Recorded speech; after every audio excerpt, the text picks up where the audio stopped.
გამარჯობა, მე ვარ იანა სალამაშვილი, ვარ გეშტალტ ფსიქოთერაპევტი. 10 წელია უკვე ამ პროფესიაში ვარ და 10 წლის მანძილზე ძალიან საინტერესო თავგადასავლებში აღმოჩენილი. როდესაც დავიწყე სწავლა გეშტალტ თერაპიის, პირველ ტრენინგზე ტრენერმა გკითხა, ზუსტად ეს კითხვა დასვა, რომ რატომ გინდათ გახდეთ ფსიქოთერაპევტები, რატომ გინდათ ისწავლოთ ზოგადად ფსიქოლოგია. და ჩემი პასუხი იყო, მე მინდა რომ კარგი მშობელი ვიყო თქო და ჩემს შვილებს ტრავმა არ მივაყენო. ყველაზე უფრო სათავგადასავლო პროცესი რაც არის ფსიქოთერაპევტის ცხოვრებაში, ვფიქრობ ეს არის საკუთარ თავს შეეხოს იმაზე მეტად, ვიდრე ჩვეულებრივ ყოფით ცხოვრებაში შეუძლია ადამიანს ეს გააკეთოს. თვითონ გეშტალტ თერაპიის ერთ-ერთი ძალიან დიდი პლუსი ეს არის, რომ მოითხოვს აუცილებლად, რომ თავთერაპევტი იყოს იმდენად დამუშავებული ფსიქოთერაპიულად, რომ თვითონ იცნობდეს ძალიან კარგად საკუთარ თავს. და ეს მოთხოვნაში დევს სწავლის პროცესში. გერმანულ სიტყვაა გეშტალტი, მაგრამ ესეთი პირდაპირ ერთი სიტყვით მისი ახსნა შეუძლებელია, იმიტომ რომ პირდაპირ მნიშვნელობა არ აქვს არც ერთ ენაში.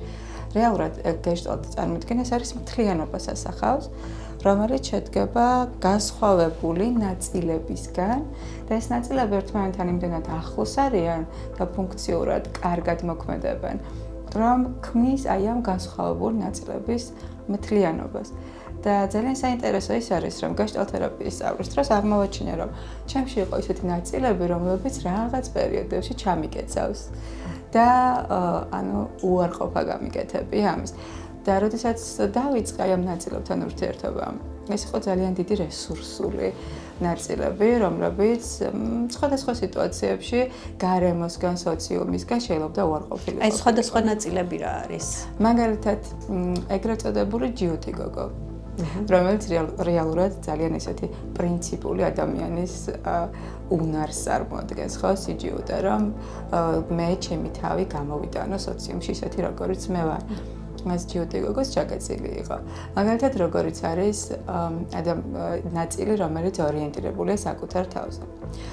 და ამას ჩვენ ეგოისტს ვეძახით და შესაბამისად სოციუმისთვის მიუღებელია და ამიტომ ეს ჩაგეცილი იყო.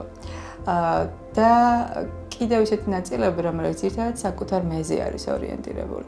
იმისთვის, რომ სოციუმისთვის იყო მისაღები და გქონდეს განცდა, რომ ადამიანებს შენი ქმედებიდან გამომდინარე პოზიტიურ განწყობას უტოვებ. ხშირად არის ხოლმე, რომ კეცავთ ჩვენს ისეთ ნაწილებს, რომლებიც ჩვენი აღქმით უკვე, როგორც არის მოწოდებული, ხო, ხისტად აღიქმება, ხისტი ნაწილი შეიძლება იყოს. და აი ეს ნაწილები რეალურად ძალიან დიდ რესურსულ და ტევად მეს წარმოადგენს.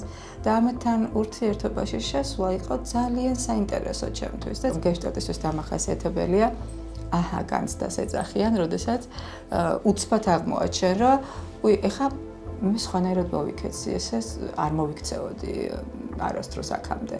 და ამიტომ ქვია განცდა. ჩემი კლიენტებიც ხშირად ამბობენ ხოლმე, რომ რაღაცა თავისთავად შეიცვალა ჩემს ცხოვრებაში.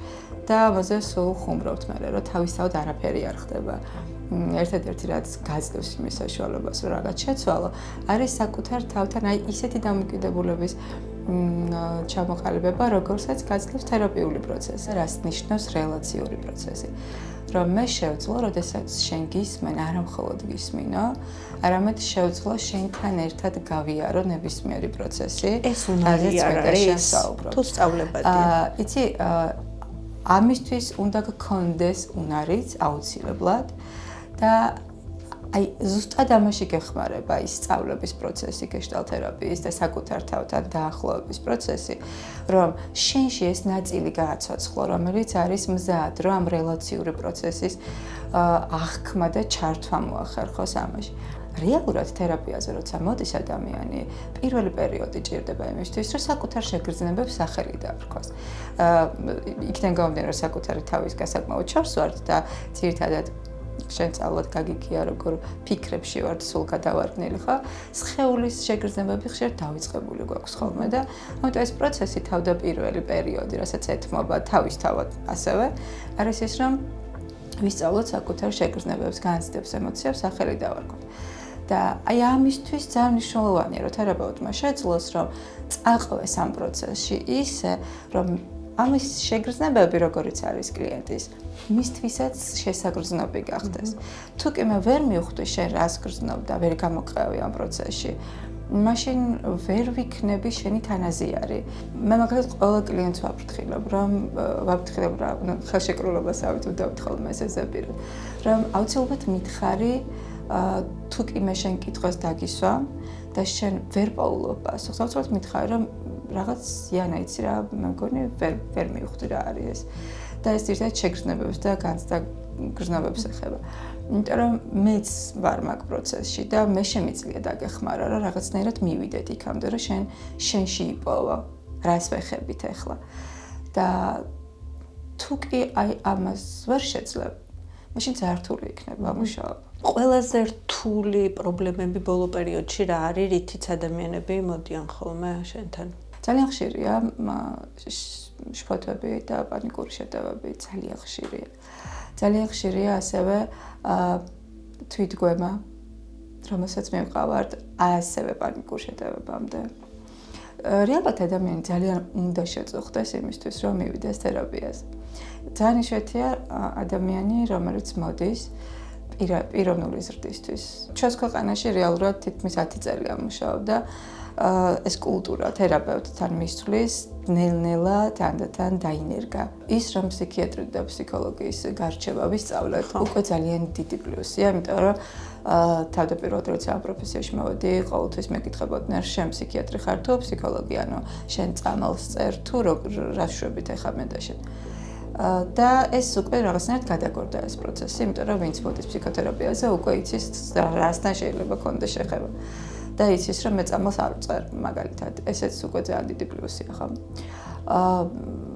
ძალიან გაიზარდა მომართვიანობა მაგალითად 10 წლის წინ როგორიც იყო და ეხლა თვითონ კონტინგენტის ძალიან შეიცვალა.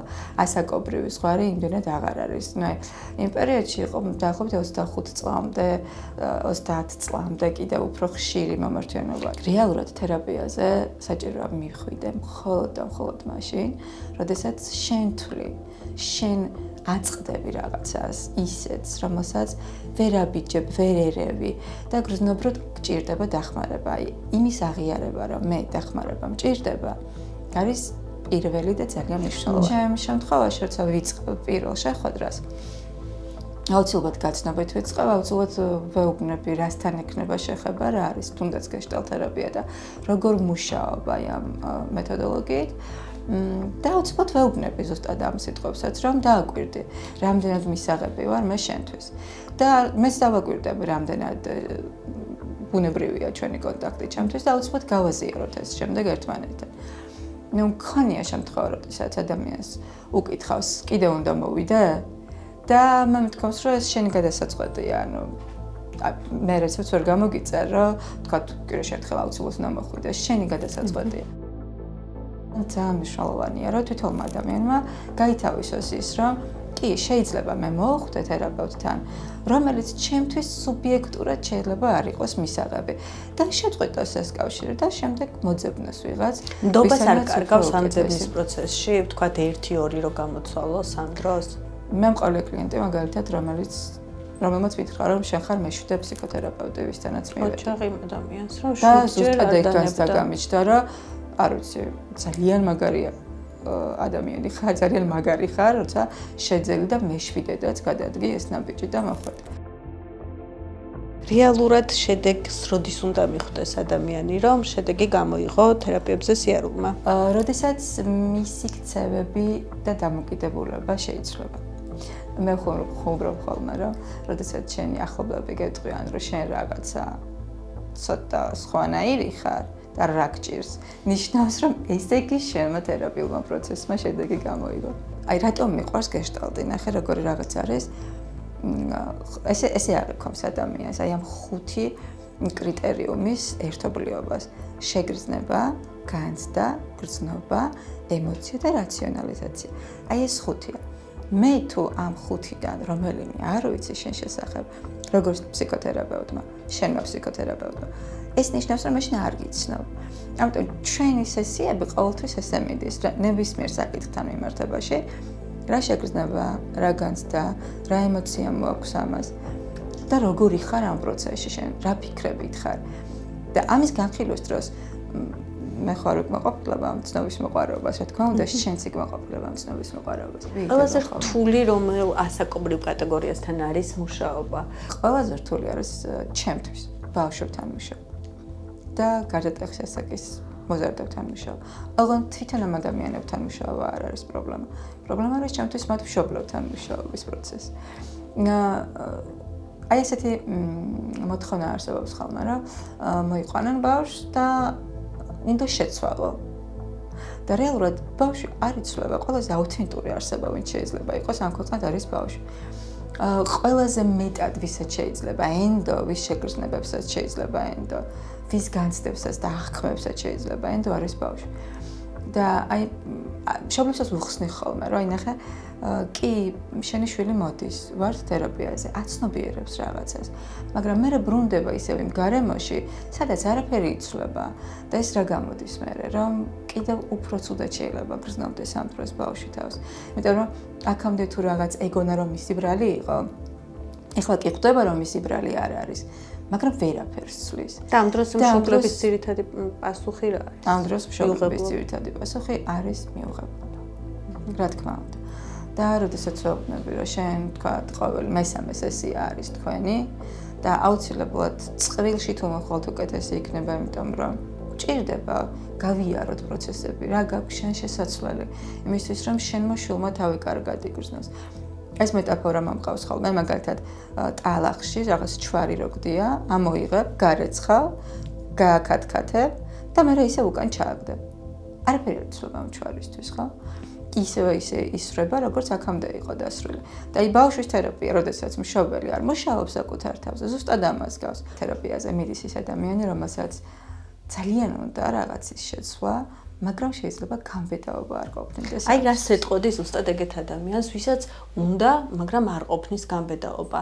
თაი ნახე, იმისთვის რომ მე გამბედაობა მეყოს, აუცილებლად მჭირდება რომ ვიყო საკუთარ თავთან ახლოს, რაც ნიშნავს ვიცნობდე ჩემს თავს და შემეძლოს ვიყო თავდაჯერებული ნებისმიერ პროცესში. ადამიანებს საკუთარ თავთან ახლოს ყოფნის. ძალიან. იმიტომ რომ არ იციან რა შეიძლება წააწყდნენ ამ დროს, ხო?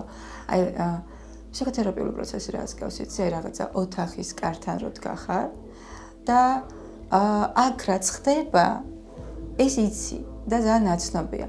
მაგრამ აი კარს რო გააღებ და შიგნით რო შეხვალ, არ იცი რა დაგხვდება. სიბნელე იქნება, არეულობა იქნება, რაღაც მონსტრი იქნება, არ იცი რა დაგხვდება. რაღაცა საიდუმლო კარს გავს, რომლის გაღებაც ყოველთვის ძალიან ამაღელვებელი და საშიშია. შეიძლება რომ შეგაშინოს საკუთარმა თავმა? შეიძლება რომ შეგაშინოს, იცი როგორი პროცესია ხოლმე, ხშირად მოლოდინია იმის რომ შეგაშინებს. ხო. და ხშირად არის ყოველთვის ესეა პრინციპში, რომ როდესაც შენი რაღაც ნაწილის გეშინია და უცბად აღმოაჩენ, რომ ყველაზე მაგარი ტიპია ეს შენი ნაწილი, რომელიც შენ გჭირდება იმისთვის, რომ გამბედავი. და ეს პროცესი ძალიან მიყვარს, აი ჩემთვის ყველაზე საყვარელი პროცესია ხოლმე, როდესაც ცდილობენ ადამიანები, რომ არ შეეხონ ამ თავის ნაწილს და ნელ-ნელა ვუახლოვდებით და მე უცბად აღმოაჩენს, რომ რა კარგი ტიპი ყოფილა ღმერთო ჩემო და სად ვიყავი აქამდე. აგრესიული ადამიანები ძირითადად ხდებიან იმიტომ, რომ აქვთ მოლოდინი, რომ მათ ვერ იღებენ. ანუ, როდესაც მე მაქვს მოლოდინი, რომ შენ მე ვერ მიმიღებ, აუცილებლად გადავდივარ თავდაცვაზე და ამას აგრესიით გამოვხატავ. მაგრამ, როდესაც ეს მოლოდინი იმედგაცრუებას იწვევს მათში და მოდის თერაპიაზე და მე აბსოლუტური მიმიღებლობა მაქვს შენი, აღარ ჭირდება აგრესია. როგორ შეიძლება რომ დაგიკავშირდნენ და როგორ შეიძლება მოხვდნენ შენთან ადამიანები, ვინც ახლა ჩვენს სიუჟეტს ნახავს და გაუჩნდება სურვილი რომ შენთან მოვიდნენ? სოციალურ ქსელებში შეიძლება მომწებნო იანა სალამაშვილი. გახსნილი მაქვს ქსელები და ნებისმიერ შემთხვევაში შეუძლიათ მომწერა. და ასევე ტელეფონის ნომრითაც შეუძლიათ დამიკავშირდეთ. ტელეფონის ნომერს ცუდი გოგო ვარ ძალიან, იმიტომ რომ მუშაობ და ხშირად ვერ პასუხობ ხოლმე. მაგრამ თუ მომწერენ აუცილებლად შევეხმიანები მე. არის კიდევ რამე რაც გინდა რა უთხრა მაყურებელს? არ არის მარტივი. მე იყო გადაწყვეტილება რომ შენი თავი გაანდაო ვიღაც უცხო ადამიანს. არ არის მარტივი მიხვდე ვისთან უნდა მიხვიდე. და ვინ იქნება ეს ადამიანი, ვინც შენს უნდობას დაიმსახურებს. მე თვითონაც მყავს თერაპევტი და სულ მყავს თერაპევტები და ძალიან არ არის მარტივი კლიენტის სკამში ჯდომა, საკმაოდ რთული პროცესია. ვერც ერთ მეგობარი ვერ ცვლის ფსიქოთერაპევტს. თუნდაც იმიტომ, რომ მეგობარი ვერ გეტყვის ისეთ რაღაცას, რაც შეიძლება თერაპევტმა გითხრას. კი, მე ვარ იანა, შემიძლია თქვა ახლა და მე ვმუშაობ გეშტალტ თერაპიით. რაც ნიშნავს იმას, რომ მე ჩემი შეგრძნებებით მივდივარ ნებისმიერ პროცესში და გეშტალტ თერაპია არის ის თეორიული ბაზისი, რომელიც ძალიან მეხმარება, რომ ვიყო პროფესიონალი ამ პროცესში. ემოციის გამოხატვა. რამდენად რეალურია, მითია თუ რეალობა, რომ შველის ადამიანს, აი ვთქვათ, იგივე ტირილი ემოციის სრულად გამოხატვაში. ან პირიქით ხო არ გითხრევს უფრო მეტი იმ სიმძაფრისკენ? კარგი კითხვაა. ხა ერთ მეტაფორას მოვიყვან და ძალიან კარგად გასაგები გახდება. ციკვინა ჩაიდანი ხო იცი? რომელიც დუხს და მე კივის. და წარმოიდგინე, რომ ჩვენს მიერ ემოციის გამოხატვა არის ეს კივილი. ავდუღდით შიგნით. ჩვენში მოიმატა რაღაც ენერგია და ეს ენერგია სადღაც აუცილებლად უნდა წავიდეს, ხო? და ეს ამოდის აქეთ. და წარმოიდგინე ხა რომ გადაულეს. ანუ ამ დუღდის ტემპერატურა უბრალოდ გასკდება ჩაიდანი, ხო? რისიც არ უნდა იყოს ლითონია ეს თუ კერამიკა არ აქვს მშულ გასკდება. აი ზუსტად იგივე ემართება ადამიანს. და ის ჩვენი ეგრეთ წოდებული ყვადაღებული შფოთვითი აშლობები და პანიკური შეტევებიც ეგ გახეთქვა არის. ხო. იმიტომ რომ ვიკავებთ სადღაც. ანუ რჩევა ეს იქნება, რომ თუ ემოცია არის გამოუშვი და ეს არ არის სირცხვილი. აუცილებელი არ არის, რომ დაანგრიო სამყარო, როდესაც თქვა გაბრაზებული ხარ. ყველაზე საინტერესო ეს ციკვინე ჩაიდანი რატომაც მოვიყვანე, მაგალითად არის ის, რომ აი ამ ციკვინის მსგავსად იმის თქმაც კი საკმარისი ხდება, რომ იცი რა, მე ახლა ბრაზობ. აი ამის დაფიქსირებაც კი საკმარისი ხდება. იმიტომ რომ რაღაც всё წამოვიდა უკვე. იცი რა, მე ნაწყენი ვარ. ესეც საკმარისი ხდება. ტვინის შეცდომას ვეძახი ხოლმე ამას, რომ თუ მე შენ ისე მოგექცევი, როგორც მინდა რომ შენ მე მომექცე, მაშინ შენ მიხვდები იმას, მე რა მჭირდება. მაგრამ სამწუხაროდ ადამიანები ესე ვერ ხვდებიან თუ არა ეთქვი რა გჭირდება. ეს ილუზია და მითია, რომ მე თუ შენზე ვიზრუნებ, მაშინ შენს გაგიჩნდება სურვილი, რომ ჩემზე იზრუნო. და ესეც რო არის, რომ ადამიანი, რომელიც ზრუნავს ერთი მეორეზე, მე ის იჯერებს, რომ მე ამას ვიმსახურებ. კი, ზუსტად მანდეთ მივდიოდი. მეტყვი რომ მე როცა სულ შენზე ვზრუნავ, შენ ავტომატურად გიჩნდება ამბიცია, რომ აბა რა უნდა იზრუნო ჩემზე, ხო? შეიძლება მადლიერიც იყო იმის გამო, რომ ვზრუნავ შენზე, მაგრამ მე თუ შენზე ვზრუნავ, შენს პრობლემებს ვწყვეტ, შენს გვერდით ვარ ყოველთვის, როცა შენ გჭირდება. ანუ შენ მე მხედავ როგორც ძლიერ ადამიანს. როგორც ადამიანს, რომელიც შემძლია, რომ მე მომხედოს. და ამიტომ არასოდეს გაგიჩნდება ის განცდა და მოთხოვნილება, რომ შენ ჩემზე იზრუნო. იმიტომ კი არა რომ ცუდი ადამიანი ხარ, იმიტომ რომ ესე მხედავ. ესე მიეჩვიო, მიგაჩვიე. ესე მხედავ, ხო? მე გაჩვენებ ჩემს თავს ასე. და ყოველთვის, როდესაც მოდიან ხოლმე ჩემთან ადამიანები და ამბობენ, რომ ის რა მე ესეთი თბილი ვარ, ესეთი მზრუნველი ვარ, ასე და იქიდან არავის არ უჩნდება ეგ სურვილი, რომ ჩემს მიმართაც იგივე და ანუ ვეუბნებ ყოველთვის, მოდი აბა მოვახერხოთ და მეორე მხრიდან შეხედე შენს თავს, როგორი ჩანხარ. და აუცილებლად არის ის, რომ ხო, მე თუ შენ გივლი, ესე იგი მე არ მჭირდება, მე შემიძლია მაშინ ჩემ თავსაც მოუვარო. მე თუ შენთან მოვალ გაჭვენ გასმევ და რა ვიცი, საბას ამოგიკეცავ, შენ გაგიჩნდება განცდა, რომ შენს თავს კიდევ უფრო უკეთესად მიხედავ. ამიტომ რომ არ გიჩნდება ის სურვილი, რომ დამეხმაროთ, არა, იმიტომ კი არა რომ ცუდი გქონდა. ან მე არ გიყვარო. პირიქით. ხო. გიყვარო კი არა, შეიძლება მაღმერთებდა ესეთი მაგარირობა. და ამ დროს ჩემში იჯდეს მოკუნტული ბავშვი, რომელიც ელოდება, რომ ვიღაც მოვაიხა და თავზე ხელს გადაუსმოს. ონლაინ თუ არის შენთან დაკავშირება შესაძლებელი და თერაპევტის გავლა? კორონას პერიოდმა მოგვიტანა ეს საჩუქრად, კი, ონლაინ აუცილებლად მუშაობ.